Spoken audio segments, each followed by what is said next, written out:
ನಿನ್ನೆ ನಿಮ್ಮ ಹೆಸರು ಬಹಳ ಪ್ರಮುಖವಾಗಿ ಸಿದ್ದರಾಮಯ್ಯ ಮನೆಯಲ್ಲಿ ಪ್ರಸ್ತಾಪ ಆಯಿತು. ನಿಮ್ಮನ್ನು ಸಂಪೂರ್ಣವಾಗಿ ಕನ್ಸಿಡರ್ ಮಾಡಬೇಕು ಅಂತ ಅಭಿಪ್ರಾಯವನ್ನು ಸಿದ್ದರಾಮಯ್ಯ ವ್ಯಕ್ತಪಡಿಸಿದ್ರು ಅಂತಕ್ಕಂಥದ್ದು. ಆರ್ ಇಂಟ್ರೆಸ್ಟ್ ಅಲ್ಲ ಸರ್, ನಾನು ಮೊದಲಿಂದನೂ ತಮ್ಮೆಲ್ರಿಗೂ ಗೊತ್ತಿರೋ ಹಾಗೆ ನನಗೆ ಅವಕಾಶ ಕೊಡಿ ಮಂತ್ರಿ ಸ್ಥಾನಕ್ಕೆ ಅಂತ ಕೇಳ್ಕೊಂಡದ್ದು ಹೌದಲ್ವಾ? ಸೊ ಆ ಪ್ರಕಾರವಾಗಿ ಕೇಳಿದ್ದೆ. ವರಿಷ್ಠರು ಉಪಸಭಾಪತಿನ ಮಾಡಬೇಕು ಅಂತ ಒಂದು ತೀರ್ಮಾನ ತಗೊಂಡಿದ್ದಾರೆ. ಇನ್ನೂ ಸಹ ಒಂದು ಏನು ಹೇಳ್ಬೋದು, ಮಂತ್ರಿ ಸ್ಥಾನಕ್ಕೆ ಮಹಿಳೆಯರಿಗೆ ಸಂಬಂಧಪಟ್ಟಂಗೆ ಅವಕಾಶಗಳು ಇದೆ ಅನ್ನೋ ಕಾರಣದಿಂದ ಮತ್ತೆ ನಾನು ನೋಡಿ ಸರ್ ಅವಕಾಶ ಇದೆ, ಅವಕಾಶ ಮಾಡಿಕೊಡಿ ಅಂತ ಕೇಳಿದ್ದೆ. ಮಹಿಳೆಯರಿಲ್ಲದ ಕ್ಯಾಬಿನೆಟ್ ಮೇಡಮ್ ಈಗ ಆಗಿದೆ, ಮಹಿಳೆಯರಿಗೆ ಕೊಟ್ಟಿಲ್ಲ. ಮಹಿಳೆಯರು ಇಲ್ಲದ ಕ್ಯಾಬಿನೆಟ್ ಆಗಿದೆ ಮೇಡಮ್, ಈಗ ಮಹಿಳೆಯರೇ ಇಲ್ಲ. ನೋಡಿ, ನಾವು ಮೊದಲಿಂದನೂ ಕೂಡ ಕನಿಷ್ಠ ಒಂದು 3 ಸ್ಥಾನಗಳಾದರೂ ಮಂತ್ರಿಗಳಿಗೆ ಕೊಡಬಹುದು ಹೆಣ್ಮಕ್ಳಿಗೆ ಅಂತ ನಿರೀಕ್ಷೆ ಮಾಡಿದ್ವಿ ಮತ್ತು ಎಲ್ಲ ಕಡೆ ಹೇಳಿದ್ವಿ ಕೂಡ. ಈಗ ಆಗಿಲ್ಲ. ಸೊ ಒಂದಾದರೂ ಸಿಗಬಹುದು ಅನ್ನೋ ನಿರೀಕ್ಷೆನಲ್ಲಿ ಎಲ್ಲರೂ ಇದ್ದೀವಿ. ಇದಂದರೆ ಗಾಯತ್ರಿ ಶಾಂತಗೌಡರಿಗೆ ಕನ್ಸಿಡರ್ ಆಗಿದ್ದಂಥ ಸ್ಥಾನವನ್ನು ತಮಗೆ ಕಸಿದು ಕೊಡುವಂಥ ಪ್ರಯತ್ನಗಳಾಗ್ತಾ ಇದೆ. ಇದು ಕಸಿದು ಕೊಡುವಂಥ ಪ್ರಯತ್ನ ಅಲ್ಲ. ಅವರಿಗೂ ಹಕ್ಕಿದೆ, ನಮಗೂ ಹಕ್ಕಿದೆ. ಯಾರಿಗೆ ಕೊಡಬಹುದು ಅನ್ನೋ ತೀರ್ಮಾನ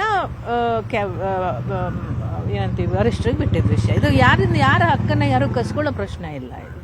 ಇದು ಅವ್ರು ಕೊಡ್ತಕ್ಕಂಥದ್ದು ಕೊಡ್ತಾರೆ ಅಷ್ಟೇ, ಯಾರಿಗೋ ಒಬ್ಬರಿಗೆ ಕೊಡ್ತಾರೆ.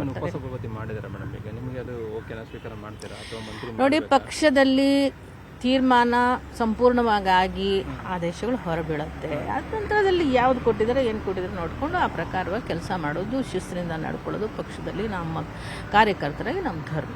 ಯಾಕಂದರೆ ಈಗ ಒಂದು ವಾರದೊಳಗೆ ಅಸೆಂಬ್ಲಿ ಸ್ಟಾರ್ಟ್ ಆಗ್ತಾ ಇದೆ, ಕೌನ್ಸಿಲ್ ಸ್ಟಾರ್ಟ್ ಆಗುತ್ತೆ, ಉಪಸಭಾಪತಿ ಆಗಬೇಕಾಗಿದೆ. ನಿಮ್ಮನ್ನು ಕನ್ಸಿಡರೇಷನ್ ಮಾಡಿದ್ರು. ನೋಡಿ, ನಾನು ಹೇಳಿದ್ನಲ್ಲ, ತೀರ್ಮಾನ ಅನ್ನೋದು AICC ಮಟ್ಟದಲ್ಲಿ ಆಗಿರ್ತಕ್ಕಂಥದ್ದು. ಪದೇ ಪದೇ ನಿಮ್ಗೆ ಅದೇ ಹೇಳ್ತಾ ಇದ್ದೀನಿ.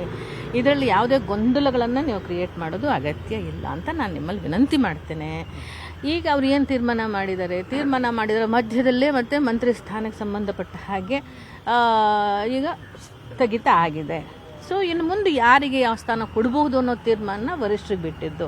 ಕೊಟ್ಟ ನಂತರದಲ್ಲಿ ವೆದರ್ ಮಂತ್ರಿಯೋ ಅಥವಾ ಉಪಸಭಾಪತಿಯೋ ಯಾವುದು ನಮಗೆ ದಕ್ಕುತ್ತೆ ಅದನ್ನು ನಾವು ಮಾಡ್ಕೊಂಡು ಹೋಗ್ಬೇಕಾದ್ರೆ ನಮ್ಮ ಶಿಸ್ತು, ನಮ್ಮ ಧರ್ಮ, ಅದನ್ನು ನಾವು ಪಾಲನೆ ಮಾಡಬೇಕಾಗತ್ತೆ. ಪಕ್ಷದ ತೀರ್ಮಾನಕ್ಕೆ ವಿರುದ್ಧವಾಗಿ ಹೋಗುವಷ್ಟು ಧಾಷ್ಟ್ಯ ಒಳ್ಳೇದಲ್ಲ. ಈಗಿರುವಂಥ ಸ್ಥಾನ ಮಹಿಳೆಯರಿಗೆ ಕೊಡಬೇಕಂತ ಕೇಳ್ತೀವಿ. ಖಂಡಿತವಾಗ್ಲೂ ಮಹಿಳೆಯರಿಗೆ ಸಿಗಬೇಕು. ನಿನ್ನೆ ನಿಮ್ಮ ಹೆಸರು ಬಹಳ ಪ್ರಮುಖವಾಗಿ ಸಿದ್ದರಾಮಯ್ಯ ಮನೆಯಲ್ಲಿ ಪ್ರಸ್ತಾಪ ಆಯಿತು. ನಿಮ್ಮನ್ನು ಸಂಪೂರ್ಣವಾಗಿ ಕನ್ಸಿಡರ್ ಮಾಡಬೇಕು ಅಂತ ಅಭಿಪ್ರಾಯವನ್ನು ಸಿದ್ದರಾಮಯ್ಯ ವ್ಯಕ್ತಪಡಿಸಿದ್ರು ಅಂತಕ್ಕಂಥದ್ದು. ಆರ್ ಇಂಟ್ರೆಸ್ಟ್ ಅಲ್ಲ ಸರ್, ನಾನು ಮೊದಲಿಂದನೂ ತಮ್ಮೆಲ್ರಿಗೂ ಗೊತ್ತಿರೋ ಹಾಗೆ ನನಗೆ ಅವಕಾಶ ಕೊಡಿ ಮಂತ್ರಿ ಸ್ಥಾನಕ್ಕೆ ಅಂತ ಕೇಳ್ಕೊಂಡದ್ದು ಹೌದಲ್ವಾ? ಸೊ ಆ ಪ್ರಕಾರವಾಗಿ ಕೇಳಿದ್ದೆ. ವರಿಷ್ಠರು ಉಪಸಭಾಪತಿನ ಮಾಡಬೇಕು ಅಂತ ಒಂದು ತೀರ್ಮಾನ ತಗೊಂಡಿದ್ದಾರೆ. ಇನ್ನೂ ಸಹ ಒಂದು ಏನು ಹೇಳ್ಬೋದು, ಮಂತ್ರಿ ಸ್ಥಾನಕ್ಕೆ ಮಹಿಳೆಯರಿಗೆ ಸಂಬಂಧಪಟ್ಟಂಗೆ ಅವಕಾಶಗಳು ಇದೆ ಅನ್ನೋ ಕಾರಣದಿಂದ ಮತ್ತೆ ನಾನು ನೋಡಿ ಸರ್ ಅವಕಾಶ ಇದೆ, ಅವಕಾಶ ಮಾಡಿಕೊಡಿ ಅಂತ ಕೇಳಿದ್ದೆ. ಮಹಿಳೆಯರಿಲ್ಲದ ಕ್ಯಾಬಿನೆಟ್ ಮೇಡಮ್ ಈಗ ಆಗಿದೆ, ಮಹಿಳೆಯರಿಗೆ ಕೊಟ್ಟಿಲ್ಲ. ಮಹಿಳೆಯರು ಇಲ್ಲದ ಕ್ಯಾಬಿನೆಟ್ ಆಗಿದೆ ಮೇಡಮ್, ಈಗ ಮಹಿಳೆಯರೇ ಇಲ್ಲ. ನೋಡಿ, ನಾವು ಮೊದಲಿಂದನೂ ಕೂಡ ಕನಿಷ್ಠ ಒಂದು 3 ಸ್ಥಾನಗಳಾದರೂ ಮಂತ್ರಿಗಳಿಗೆ ಕೊಡಬಹುದು ಹೆಣ್ಮಕ್ಳಿಗೆ ಅಂತ ನಿರೀಕ್ಷೆ ಮಾಡಿದ್ವಿ ಮತ್ತು ಎಲ್ಲ ಕಡೆ ಹೇಳಿದ್ವಿ ಕೂಡ. ಈಗ ಆಗಿಲ್ಲ. ಸೊ ಒಂದಾದರೂ ಸಿಗಬಹುದು ಅನ್ನೋ ನಿರೀಕ್ಷೆನಲ್ಲಿ ಎಲ್ಲರೂ ಇದ್ದೀವಿ. ಇದಂದರೆ ಗಾಯತ್ರಿ ಶಾಂತಗೌಡರಿಗೆ ಕನ್ಸಿಡರ್ ಆಗಿದ್ದಂಥ ಸ್ಥಾನವನ್ನು ತಮಗೆ ಕಸಿದು ಕೊಡುವಂಥ ಪ್ರಯತ್ನಗಳಾಗ್ತಾ ಇದೆ. ಇದು ಕಸಿದು ಕೊಡುವಂಥ ಪ್ರಯತ್ನ ಅಲ್ಲ. ಅವರಿಗೂ ಹಕ್ಕಿದೆ, ನಮಗೂ ಹಕ್ಕಿದೆ. ಯಾರಿಗೆ ಕೊಡಬಹುದು ಅನ್ನೋ ತೀರ್ಮಾನ ಏನಂತೀವಿ ವರಿಷ್ಠರಿಗೆ ಬಿಟ್ಟಿದ್ದ ವಿಷಯ. ಇದು ಯಾರ ಹಕ್ಕನ್ನು ಯಾರು ಕಸ್ಕೊಳ್ಳೋ ಪ್ರಶ್ನೆ ಇಲ್ಲ.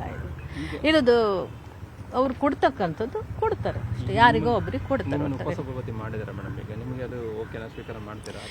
ನೋಡಿ, ಪಕ್ಷದಲ್ಲಿ ತೀರ್ಮಾನ ಸಂಪೂರ್ಣವಾಗಿ ಆದೇಶಗಳು ಹೊರಬೀಳುತ್ತೆ. ಅದಂತರದಲ್ಲಿ ಯಾವ್ದು ಕೊಟ್ಟಿದ್ದಾರೆ ಏನು ಕೊಟ್ಟಿದ್ದಾರೆ ನೋಡಿಕೊಂಡು ಆ ಪ್ರಕಾರವಾಗಿ ಕೆಲಸ ಮಾಡೋದು, ಶಿಸ್ತಿನಿಂದ ನಡ್ಕೊಳ್ಳೋದು ಪಕ್ಷದಲ್ಲಿ ನಮ್ಮ ಕಾರ್ಯಕರ್ತರಾಗಿ ನಮ್ಮ ಧರ್ಮ. ಯಾಕಂದರೆ ಈಗ ಒಂದು ವಾರದೊಳಗೆ ಅಸೆಂಬ್ಲಿ ಸ್ಟಾರ್ಟ್ ಆಗ್ತಾ ಇದೆ, ಕೌನ್ಸಿಲ್ ಸ್ಟಾರ್ಟ್ ಆಗುತ್ತೆ, ಉಪಸಭಾಪತಿ ಆಗಬೇಕಾಗಿದೆ. ನಿಮ್ಮನ್ನು ಕನ್ಸಿಡರೇಷನ್ ಮಾಡಿದ್ರು. ನೋಡಿ, ನಾನು ಹೇಳಿದ್ನಲ್ಲ, ತೀರ್ಮಾನ ಅನ್ನೋದು AICC ಮಟ್ಟದಲ್ಲಿ ಆಗಿರ್ತಕ್ಕಂಥದ್ದು. ಪದೇ ಪದೇ ನಿಮ್ಗೆ ಅದೇ ಹೇಳ್ತಾ ಇದ್ದೀನಿ. ಇದರಲ್ಲಿ ಯಾವುದೇ ಗೊಂದಲಗಳನ್ನು ನೀವು ಕ್ರಿಯೇಟ್ ಮಾಡೋದು ಅಗತ್ಯ ಇಲ್ಲ ಅಂತ ನಾನು ನಿಮ್ಮಲ್ಲಿ ವಿನಂತಿ ಮಾಡ್ತೇನೆ. ಈಗ ಅವ್ರು ಏನು ತೀರ್ಮಾನ ಮಾಡಿದರೆ ಮಧ್ಯದಲ್ಲೇ ಮತ್ತೆ ಮಂತ್ರಿ ಸ್ಥಾನಕ್ಕೆ ಸಂಬಂಧಪಟ್ಟ ಹಾಗೆ ಈಗ ಸ್ಥಗಿತ ಆಗಿದೆ. ಸೊ ಇನ್ನು ಮುಂದೆ ಯಾರಿಗೆ ಯಾವ ಸ್ಥಾನ ಕೊಡಬಹುದು ಅನ್ನೋ ತೀರ್ಮಾನ ವರಿಷ್ಠರಿಗೆ ಬಿಟ್ಟಿದ್ದು. ಕೊಟ್ಟ ನಂತರದಲ್ಲಿ ವೆದರ್ ಮಂತ್ರಿಯೋ ಅಥವಾ ಉಪಸಭಾಪತಿಯೋ ಯಾವುದು ನಮಗೆ ದಕ್ಕುತ್ತೆ ಅದನ್ನು ನಾವು ಮಾಡ್ಕೊಂಡು ಹೋಗ್ಬೇಕಾದ್ರೆ ನಮ್ಮ ಶಿಸ್ತು, ನಮ್ಮ ಧರ್ಮ, ಅದನ್ನು ನಾವು ಪಾಲನೆ ಮಾಡಬೇಕಾಗತ್ತೆ. ಪಕ್ಷದ ತೀರ್ಮಾನಕ್ಕೆ ವಿರುದ್ಧವಾಗಿ ಹೋಗುವಷ್ಟು ಧಾಷ್ಟ್ಯ ಒಳ್ಳೇದಲ್ಲ. ಈಗಿರುವಂಥ ಸ್ಥಾನ ಮಹಿಳೆಯರಿಗೂ ಕೊಡಬೇಕಂತ ಕೇಳ್ತೀವಿ. ಖಂಡಿತವಾಗ್ಲೂ ಮಹಿಳೆಯರಿಗೆ ಸಿಗಬೇಕು. Yes madam.